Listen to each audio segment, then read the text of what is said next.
Action figuration. Dans ce théâtre d'Aix-les-Bains, place à une représentation pas comme les autres. Ici, caméras, techniciens et figurants ont pris possession des lieux. Une salle devenue le temps d'une journée, un décor de cinéma pour le tournage du second film de Pierre-Yves Béza.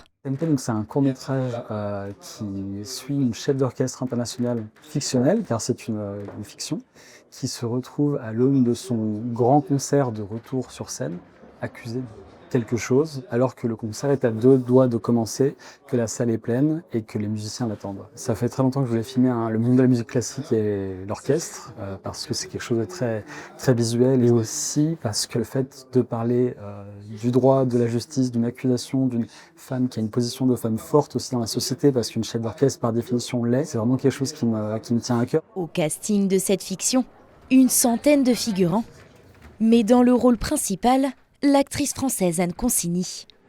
Un jeu d'acteur spécialement imaginé pour elle par le réalisateur et dans lequel la comédienne s'y plonge avec conviction.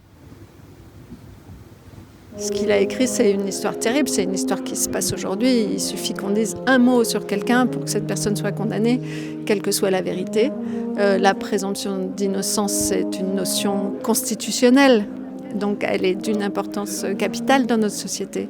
Mais en ce moment, non. Et lui, il le raconte d'une manière assez violente, parce que le personnage que je joue est accusé d'avoir tapé une violoniste.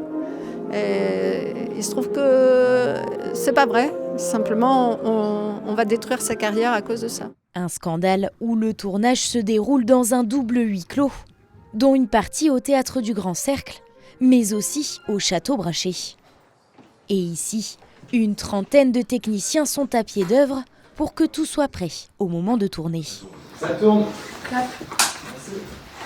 Il y a une partie de préparation qui est immense, qui en termes de temps représente pour la plupart la moitié, voire en tout cas un bon tiers du tournage. Et c'est un temps pendant lequel nous, on interprète le scénario et on le met en application. Et alors moi, c'est là que moi j'interviens, c'est-à-dire que en fait, je vais m'emparer de tous les éléments du scénario et les dispatcher à chaque corps de métier. Donc s'il y a des grosses installations, ça va être entre la caméra et la machinerie. S'il y a des détails de costumes ou d'accessoires, ça va être à la déco ou à l'habillage.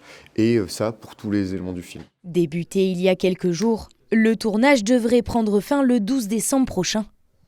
Sortie prévue courant 2026 dans les festivals, avant une diffusion grand public. Vous commencez à devenir tous fous avec ça.